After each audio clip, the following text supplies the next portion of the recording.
Crushing the meta.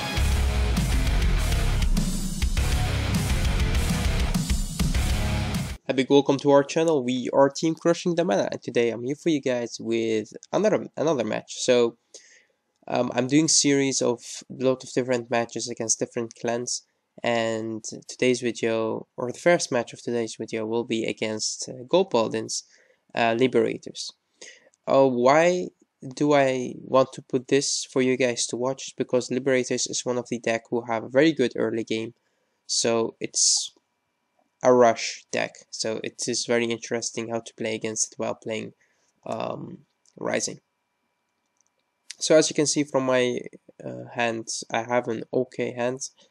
I have grade 1-2 right, which could be a Frog Raider or a Fake Bomber. I wanted to go with a Fake Bomber, and I already have 2 heals in hand, so that would mean that my Mega Trainer will become an Verdi, the Stratfolder, and the Stratfolder will be able to search me the Rising Nova, and I already have the grade 3 in my hand to strike with, and in that case I would have to discard the Frog Raider.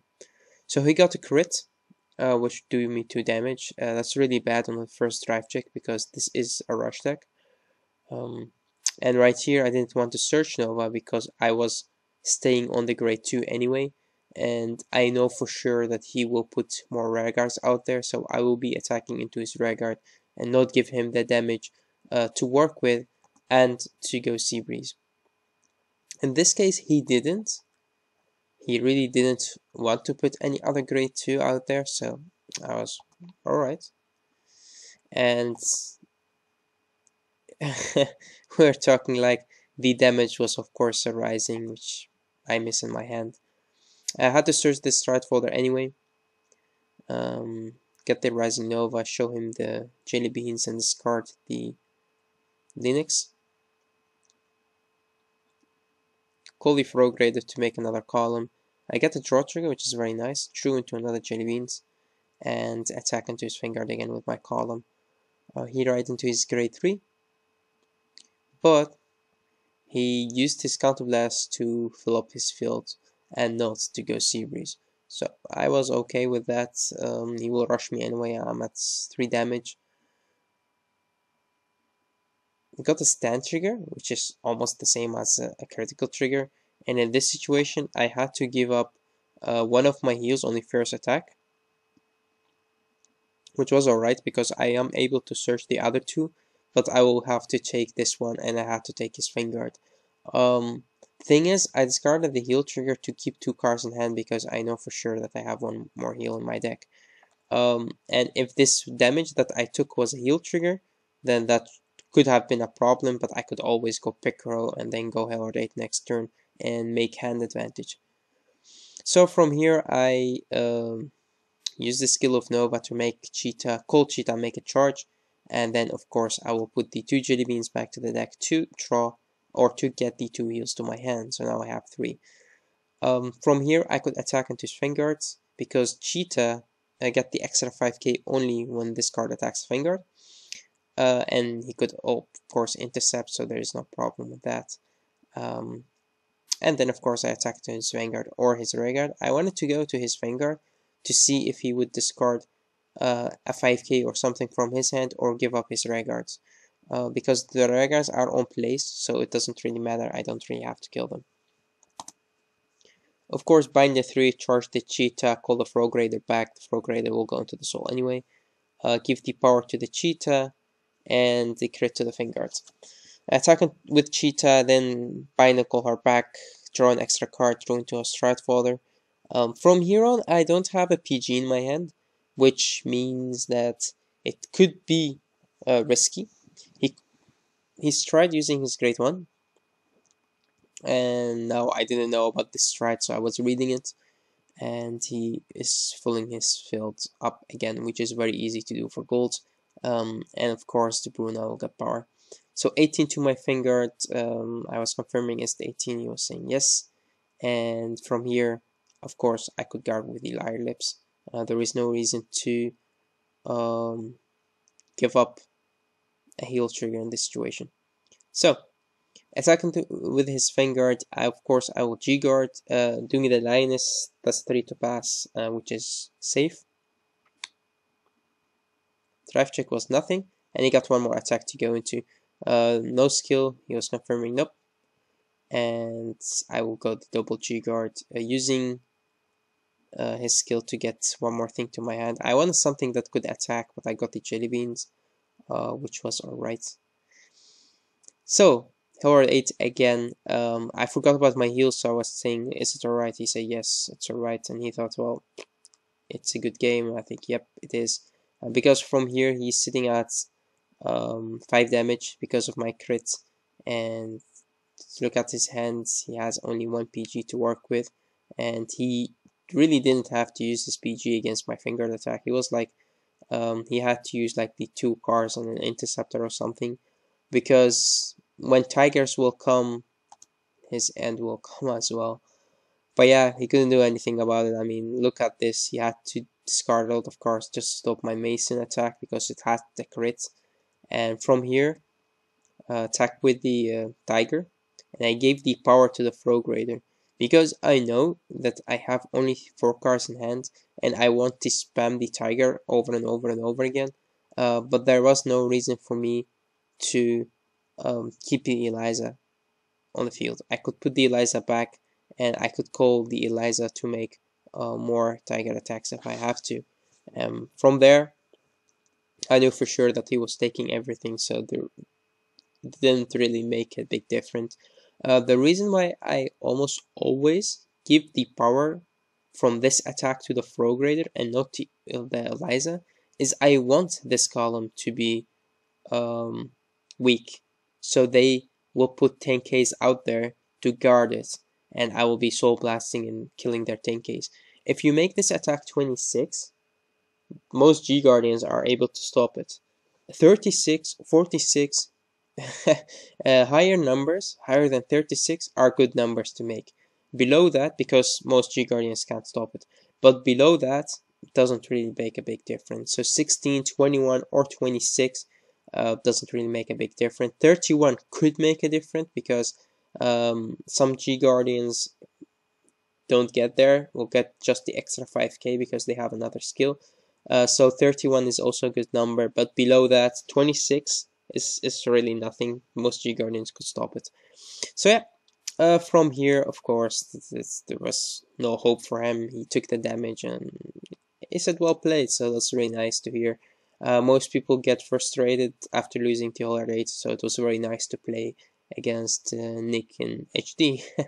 So we're back again and we have another match. As you can see from my starting hands, I kept the heal trigger, the acrobat wordy, and the tiger in my hand, and I drew into a Lyre Lips and Lindsay.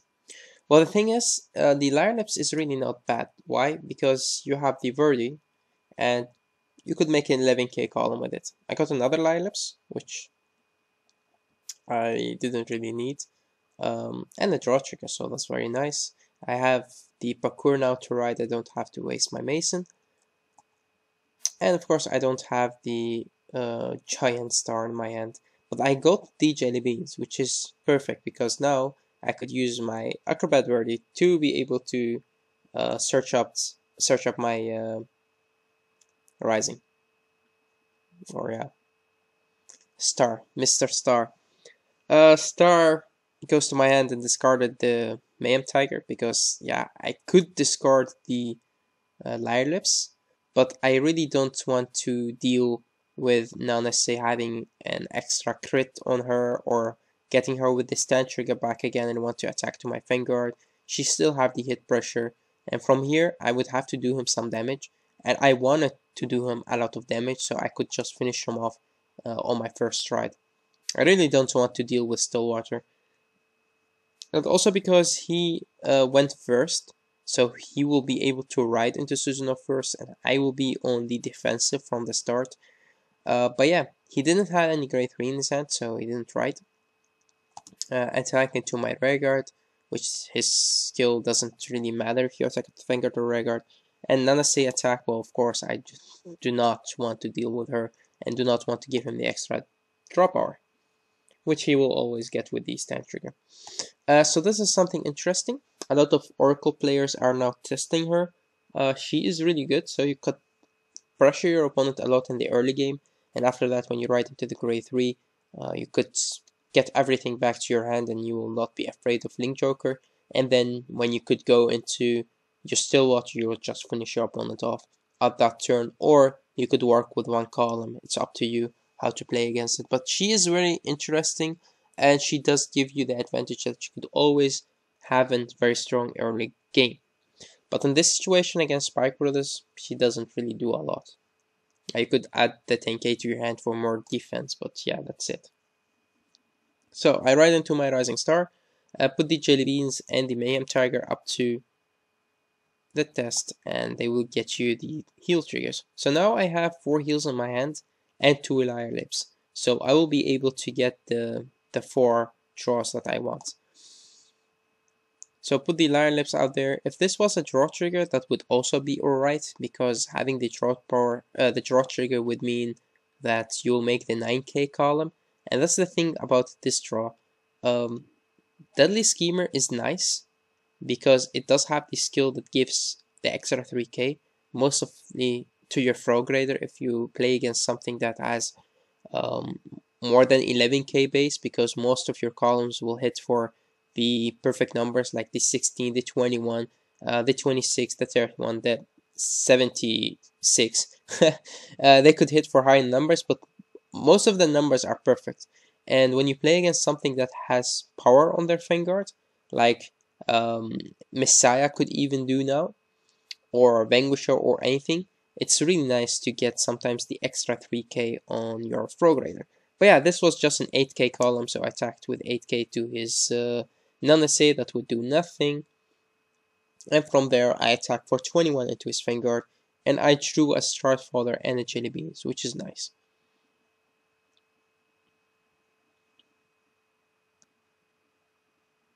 He went into Stillwater just to get the extra draw power. It was an interesting choice. I would not waste still my Stillwaters, but yeah, against Spikes it doesn't really matter. You have 1 or 2 strike turns, so yeah, make the best of that. From here, he wanted to pressure me, but attacking first with the Rare Guard would mean that I have the option to G-Guard first and get the GB1. So I was thinking about using the Grey Elemental, but after that I thought, well, I don't really have to discard anything from my hand. I have an alright hand. So I went into the Gus to put the heal trigger, the Mayhem Tiger, and a Stride Folder back to my deck. And from here I G-guarded 3 Lioness, perfect for the GB1, GB8. Bind 2 for the extra counter charge. He gave the power to the non-essay. It's always alright to put the 3 heal triggers out there because you always have the extra PG in hands if needed. So from here he attacked into me. I took both of the attacks. I didn't want to guard the non-essay even by him having the extra draw power. And this is how I will count my attacks.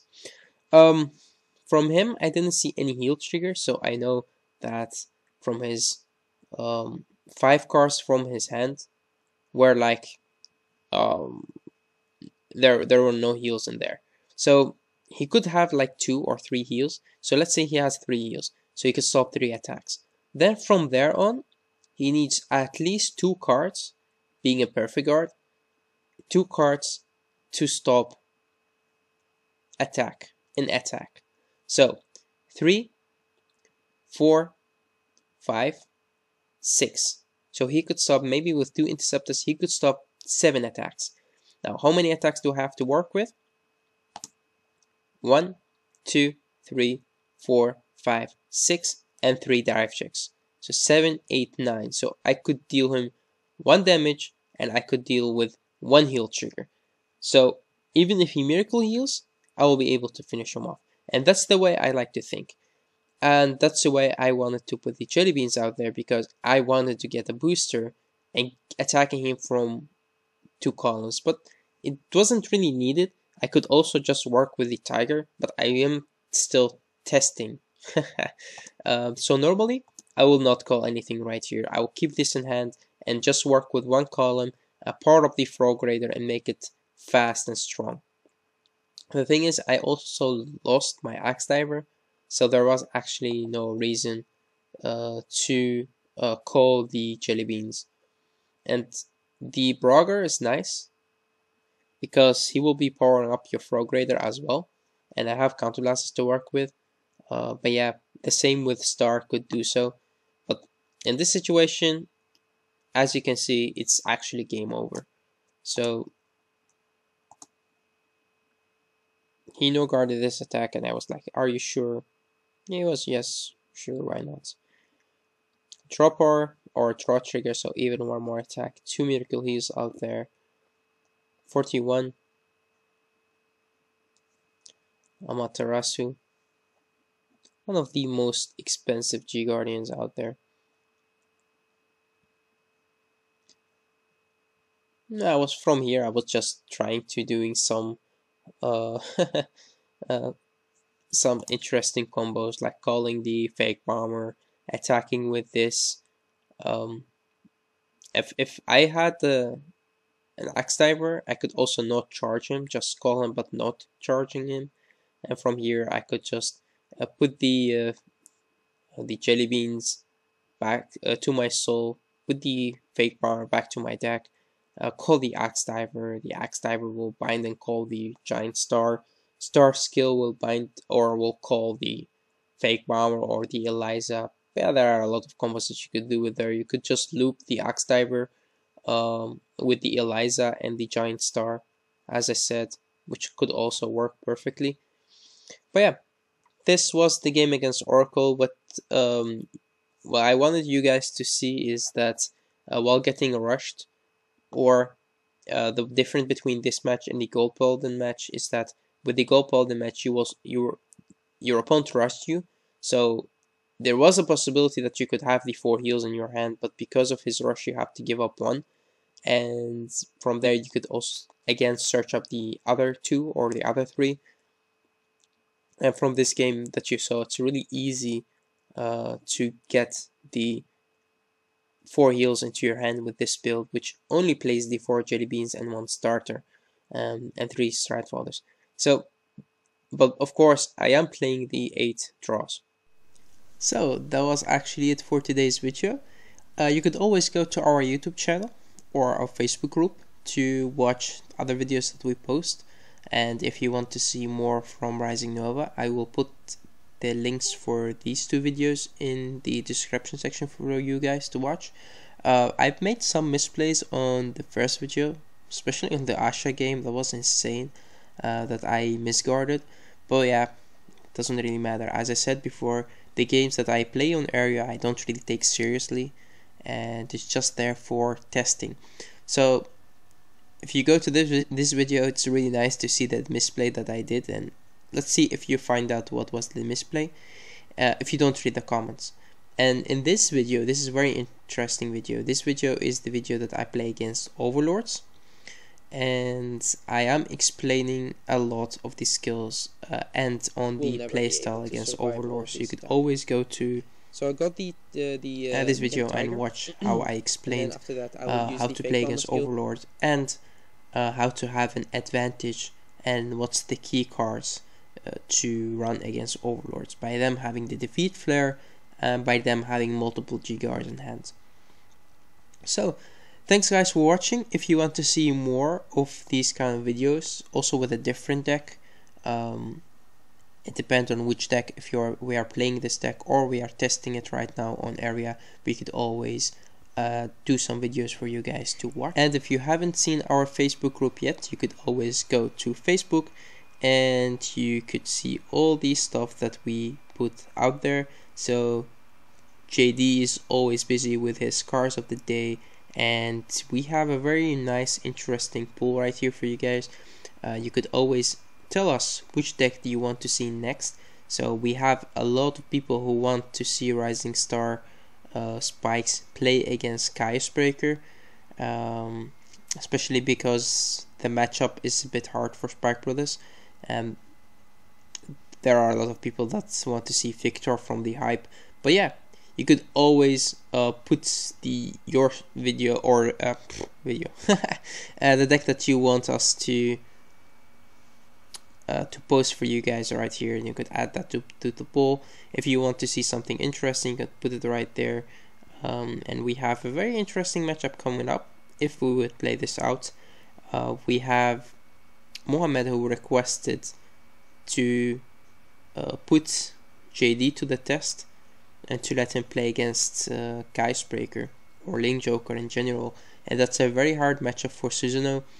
And of course they wanted to put me to the test to to have me play against Geistbreaker with my Rising Star, but believe me, I don't have any problem with that. So yeah, thanks guys for watching. That was it for today's video. If you want to see anything next, or if you have a special matchup that you want to see, tell us and we'll try to do so. What's coming up is the opening on set 13, so the Ultimate Stride. We will do a sneak and we will open the whole case. So if you guys want to see that, stay tuned for the next videos. Thanks for watching. Until next time.